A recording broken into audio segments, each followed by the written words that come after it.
Some nights, I swear I can still feel you sitting next to me.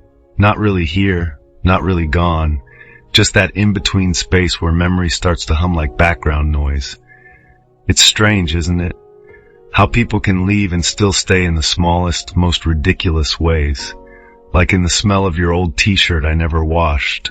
Or that playlist I can't delete because it feels like pressing stop on us. I tell myself I'm fine.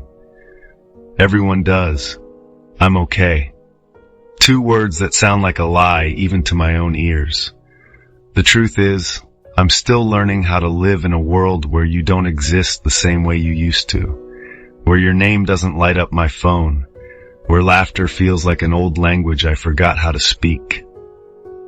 You ever notice how love changes form? First, it's a spark, something wild and young, impossible to hold. Then it becomes a fire you keep feeding until one day you realize you're the only one burning. That's what it was like with you. I kept trying to keep us alive when all you wanted was to rest. I used to think love was about fighting for someone, but now I think it's about knowing when to stop bleeding for them. I still check your socials sometimes, though I tell everyone I don't. You seem happy. Or at least your smile looks convincing enough. I don't know if that should make me sad or relieved. Maybe both. It's weird how we pretend we want them to be happy, but somewhere deep down, we hope a tiny part of them still aches for us too. It's selfish, but heartbreak always is. I think about the small things more than the big ones. The way you used to fix your hair before a photo, the way you'd hum under your breath when you were nervous, the way you'd say my name, soft like you were afraid it might break if you said it too loud. Nobody says my name like that anymore. Now it's just a sound, nothing special. People keep saying time heals. Maybe they're right. But they never tell you healing feels a lot like losing parts of yourself you didn't know were temporary. You start forgetting the sound of their voice, the warmth of their touch, the way they used to look at you like you were enough. And it hurts, because even forgetting is a kind of goodbye. I've tried loving again, but it feels like walking into a room where the lights don't quite work. I smile, I listen, I try to be present, but my heart keeps drifting somewhere else, to old places, old words, old you. I'm not proud of it, but love leaves ghosts and mine refuses to rest. Sometimes I replay that day, the one where it all ended. I remember how you looked tired, not angry, just done. That kind of quiet hurts more than shouting ever could. You said we needed space, like love was something that could breathe better apart. I nodded, pretending I understood, but I didn't.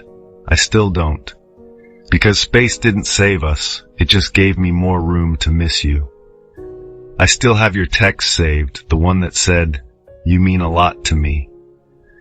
I read it once in a while, even though I know you didn't mean it the same way anymore. Maybe that's my problem. I keep holding on to words like they're proof of something that's already gone cold. You know, I think we all have that one person who teaches us what love isn't. You were that for me.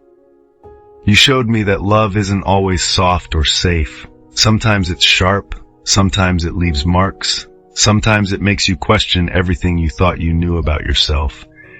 But I'd still choose it. I'd still choose you. Every time. Even knowing it would end like this. It's funny how love outlives the relationship. I see couples holding hands, and it doesn't make me jealous anymore. It just makes me nostalgic for a time when I still believed in forever. Now I just believe in moments, in things that matter while they last. Maybe that's what love really is, a collection of temporary infinities. These days, I'm quieter. I don't talk about it. I don't tell people that I still wake up reaching for someone who isn't there, that I still see your reflection in train windows or hear your laugh in crowded cafes. They'd think I'm crazy, maybe I am. But grief does that. It bends reality until the impossible starts to feel normal. I think I'm learning to love differently now. Not as desperately. not as if someone else holds the only key to my peace. I've stopped searching for replacements. Some people don't get replaced. They just stay as unfinished sentences in your story. You close the chapter, but you never really stop reading. And if by some strange turn of fate you stumble upon this, I hope you know you mattered.